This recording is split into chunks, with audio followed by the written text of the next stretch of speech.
The front door swings open. A young girl with thick eyeshadow greets me. Who the hell are you? I stand up straight, reach into my jacket pocket, and pull out my badge. My name is redacted, and I'm here to speak with you about an event.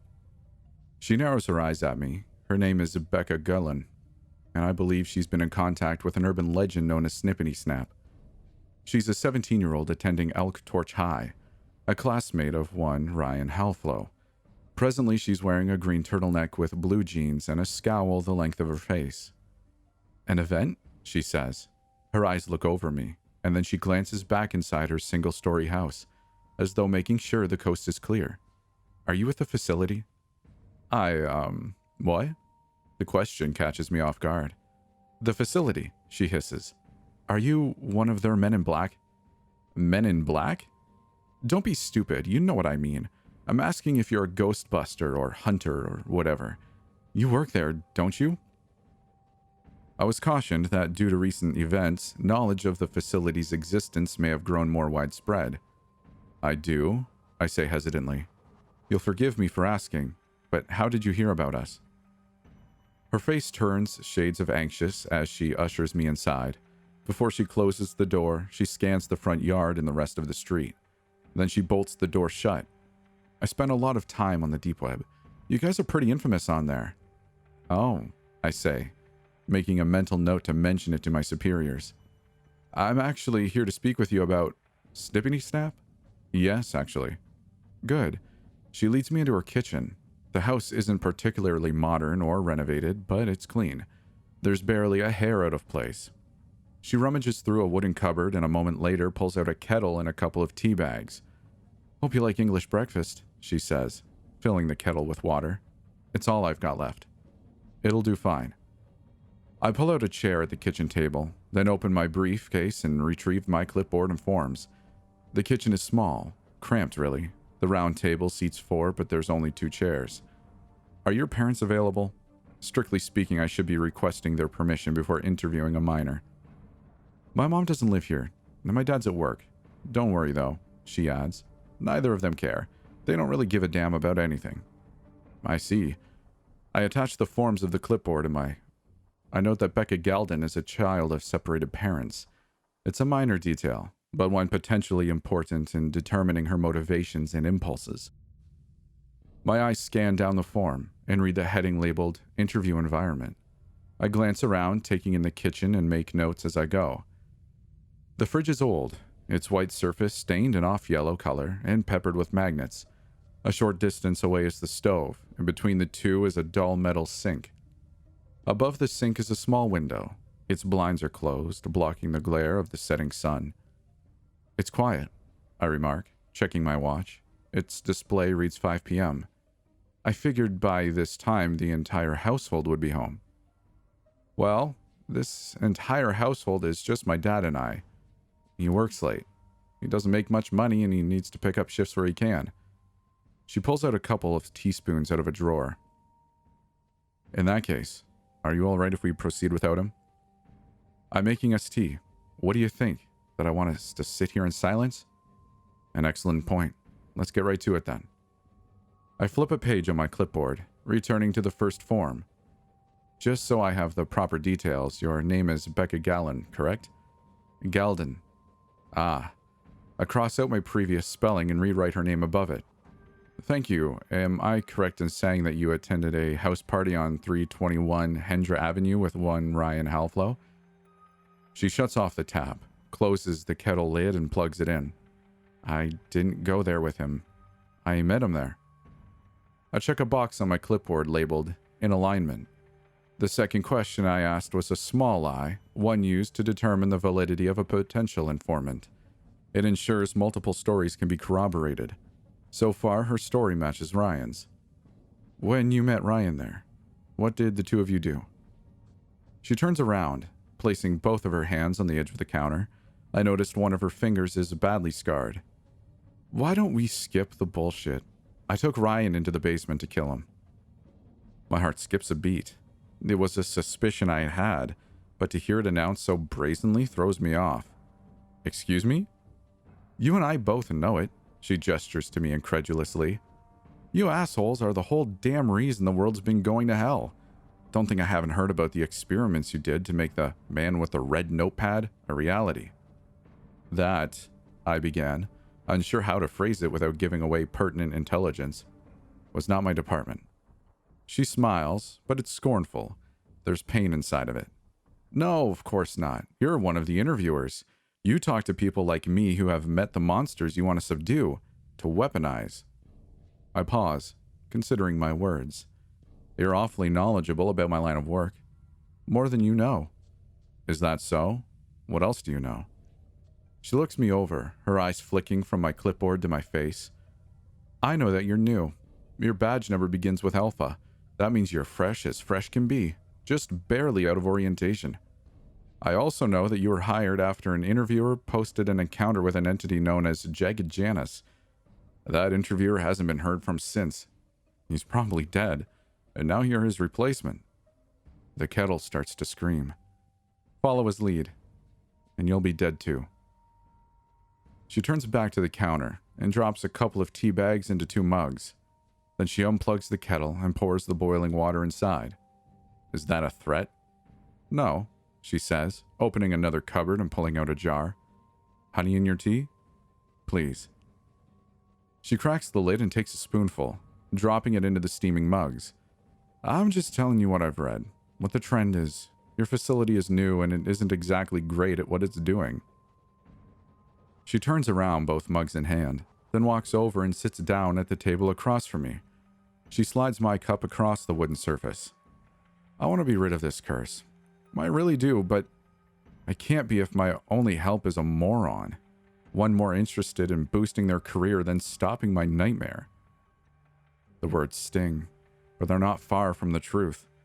On some level, on many levels, I felt excited about discovering a real case this soon. I felt ecstatic about the prospect of chaining an entity in my first month on the job. Understandable, I say. I'm here to help if I can. She appraises me, leaning forward and resting her chin on her steepled fingers. Fine. It's not like I have any other options. I bring my pen back to the clipboard. Why did you intend to kill Ryan in that basement? Honestly, it was him or me. Him or you? Even prior to securing my job with the facility, I spent extensive amounts of time studying the paranormal, and urban legends specifically. I'm well versed in the lore of Snippity Snap, and there's nothing in there about ultimatums. Can you expand on that? The first time I saw Snippity Snap, I was just a girl, 7, going on 8. She reaches for her mug of tea, then stops herself. Her face is focused, serious. She's remembering something. It was the nursery rhyme, the old urban legend, except back then it was more recent. My mom used to sing it in the car, and I think it was because of that woman's funeral. Woman's funeral? Becca nods. Yeah. Damn. What was her name? Hope Delvine? Yeah, I think that was it. She was murdered by her husband. The guy stabbed her 6 times with a sewing needle and cut her throat with a pair of scissors. Oh, damn. She picks up her tea, gives it a gentle blow, and then takes a sip. Pretty dark stuff. Anyway, I guess she used to write poetry in her free time. A hobby of sorts. One of these poems was read at her funeral, and the local paper published it. Interesting. So, what's the origin of the rhyme? I think so. After the paper published it, and since the events surrounding her death were so horrible, kids picked it up and started running with it. Pretty soon the poem became a sort of song or a chant. Next thing you know, it's in full-blown urban legend territory, shared at sleepovers and campfires and stuff. A fascinating discovery. I remember getting emails when I was in high school about an entity known as Snippity Snap. They contained an old nursery rhyme, but I had always assumed the origin of it would be much older than 10 or so years. I hum to myself, and the tune comes back. Snippity snap, you'll come back. Needles you'll pin, but it's remorse you lack. Snippity snap, please don't come hack. There's silence here until the machine click-clacks. Snippity snap, snippity back. Some friends and I were chanting it one night, Becca says, squeezing her scarred finger. and I got this stupid idea in my head. I thought that maybe since Hope was killed by a pair of scissors and the rhyme was Snippity Snap, that maybe the scissors had something to do with the urban legend. Maybe scissors could make the fabled monster appear. Her voice fades to silence. Her mouth hangs there for a moment. When she speaks again, it's slow and full of regret. So we tried saying the rhyme again, this time cutting at the air with scissors. You were trying to summon Snippity Snap? We were 8, she says defensively. It sounded scary, but we knew it was ridiculous. I don't think a single one of us thought anything would actually happen. But back then, we didn't have smartphones to entertain ourselves, so we had to get creative. I jot down her story, then look up. Did it work? Not that time, obviously. I flip through my clipboard to the form entitled Origin Apparatus. I check a box labeled Attempts, and then place a single tally beside it. Knowing the rough number of times before a summoning succeeds is important, particularly if we intend on capturing the entity in question. What did you try next? I ask. Cutting something with the scissors. Not air, but something tangible. Paper at first and then cloth, since the whole rhyme was about sewing. Still, we got nothing. Then I had a thought. I figured that, since Hope was murdered, that maybe there needed to be some kind of mutilation involved, a sort of blood for blood kind of deal. So I cut my finger and then I said the rhyme. My friends were obviously grossed out, but it didn't take them long to become believers. My breath catches in my chest. I feel for this girl. I really do. I feel for this entire town and everybody who suffered from this urban legend, but I can't pretend I'm not excited. This is day 2 of my investigation, and the discoveries are already proving massive. Did it appear? Are you recording this? Becca asks, narrowing her eyes at me. Like, word for word? I shake my head. I'm just taking some notes. She raises an eyebrow, and there's some hesitance on her face. It's something I recognize from the instructional videos I watched only a couple of weeks prior. Becca, before we continue, I think it's important that I impress upon you that I'm not law enforcement. The legality of your actions doesn't concern me. I'm strictly here for the details on the event. So you can just turn around and hand those details to the FBI as soon as I'm finished talking? Her fingers grip her coffee mug, and they dance along its circumference. I know how this goes. I sigh. That's not the case at all. Your details and those of the event will be kept in secured storage within a well-defended compound. Any digital records will be fully encrypted. It's bad for business if we arrest our informants. She studies me for a moment, and then her expression softens. She's satisfied by my answer. Makes sense, she says at length. Yes. When I mutilated myself, Snippity Snap appeared. I cycle several pages on my clipboard. Then I stop at the one labeled First Appearance. Can you tell me where exactly it appeared? Was it in this house? From here on out, I need to make sure I'm crystal clear about the event. Yes, she says, pointing to a hallway to the right of us. We did the ritual down there in the bathroom. It's the only room in the house that doesn't have any windows, so it was ideal for the summoning. My pen scratches across the form, trying to get every detail as she mentions it. When Snippity Snap appeared in the washroom, where was it standing? In front of the bathroom door. It stood, I don't know, maybe 6 feet away from us.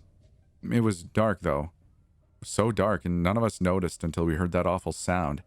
Its shears opening and closing. Snip. Snap. I honestly don't know why I did what I did next, but I guess I probably just panicked. To see it there, this monster with 2 giant scissors for arms and that horrible sewed face with its loose flesh and all those eyes, she shudders. I lost whatever nerve I had. I shouted at it to leave us alone, to go away. I frown. That doesn't sound like you lost your nerve. It sounds like you were quite brave. Her eyes lock onto mine, and there's anger there. Fury. You didn't let me finish. I apologize. It occurs to me that informants must feel incredibly vulnerable sharing these harrowing events. Please continue. Becca takes a moment, then exhales. I told it to get lost, to go back to whatever circle of hell it crawled out of. She stops suddenly, and I think I've upset her again, but I catch her glancing toward the hallway. It's brief, only for a split second, but there's a nervousness in her eyes, a panic. Is somebody here? I ask. She shakes her head. No, sorry, I just thought I heard my dad come home. But it's only 6. He won't be back until 7 or 8. I see. I adjust myself in the chair. Part of me feels off, like something isn't quite right, but I do my best to ignore it. I'm a professional after all.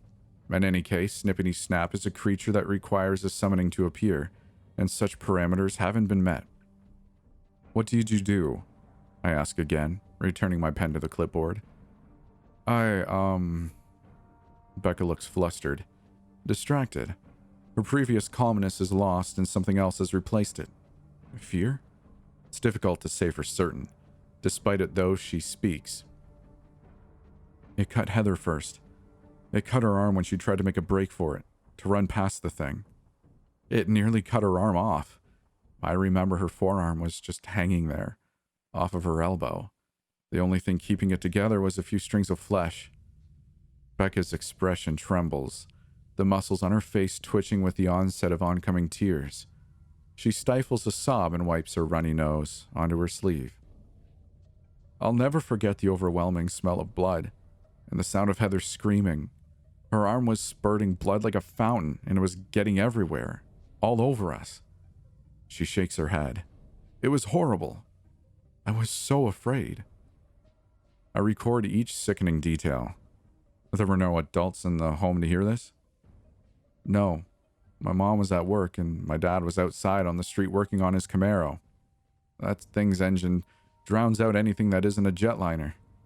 She sniffles, choking back another sob. It was just me and my 2 friends inside, shut up in that bathroom. Nobody heard us. I circle the word witnesses on the form, and as I do, I hear a faint sound in the distance, like metal scraping on metal. Do you hear that? Hear what? A metallic sound. A sensation begins to grow in my chest, my adrenaline spiking. Something's triggering my fight-or-flight response. Like scissors. She shakes her head, and for a moment I feel foolish. The sound is so faint, so quiet, that I'm wondering if maybe I've allowed myself to become too invested in Becca's story. I wonder if I'm frightening myself too. Instinctively, my hand brushes over the side of my jacket, where I can feel my service weapon holstered. Relax, I tell myself. Don't ruin this opportunity. Are you okay? She asks. It's nothing, I say, plastering a smile on my face. I'm just hearing things. I didn't get much sleep these past couple of nights, and I think the consequences are coming home to roost. Becca cracks a bittersweet smile. I know the feeling. Can I get you anything else? Maybe a glass of water instead of tea? No, I'm fine with the tea. Please, excuse my interruption. Continue your account? Okay, she says, taking a deep breath. Heather's eyes bawling, and there's blood everywhere, and I see that creature's mouth open and close with all of its eyes, and a sound escapes. And I realize it's speaking. Speaking? The scissor sound is gone now, and I'm beginning to think that I may have imagined it. It's possible I'm letting my inexperience get the better of me. What did its voice sound like? Was it masculine or feminine? Neither, she says. It sounded wrong. It was sharp and grating, almost like a sewing machine. Curious. I make a notation on my clipboard. Deviation. In the legend, the voice is typically non-existent. The creature is silent, save for the sound of its shears. So it wasn't speaking words then. No, but somehow I understood it anyway. I don't know if I just saw the writing on the wall because of what it did to Heather, or if I was attuned to it or something, but I knew what it wanted. I knew it wanted an offering. Someone to suffer like it had. Suffer like it had? A thought crosses my mind, and I stop writing for a moment, staring across at Becca. Do you believe Snippity Snap to be Hope Delvine? Becca sighs and reaches for her mug. Her hands are shaking so fast that the tea spills over the rim, scalding her. She shrieks in pain and the mug clatters to the table. Damn it, she snaps. Ah, damn it. Allow me, I say, standing up and to retrieve her rag. Don't, she roars. Her eyes are wild and there's venom in her voice. I freeze, the sudden intensity of the moment feeling wrong and out of place. I just thought I'd lend a hand. It's fine, she says, her anger dissipating. I'll deal with it. She gets up and walks to the stove, ripping a rag off the oven handle. She uses it to dab at the wet table, sucking on her burnt hand as she does so. Anyway, she says, sounding casual again. I guess I just thought that it made sense. Delvine being a ghost and all. I mean, her rhyme had summoned the creature and my blood had made it real. I sit back down, slowly. Hearing Becca speak, the concept of Snippity Snap being a vengeful spirit is a plausible theory, and one that I make certain write down in full. Still, it leaves a lingering, uncomfortable question. What did you offer it? She looks up at me then, her eyes in mine, and I see a worry in her expression. What? She says. You said it knew it wanted an offering. Someone to suffer like it had.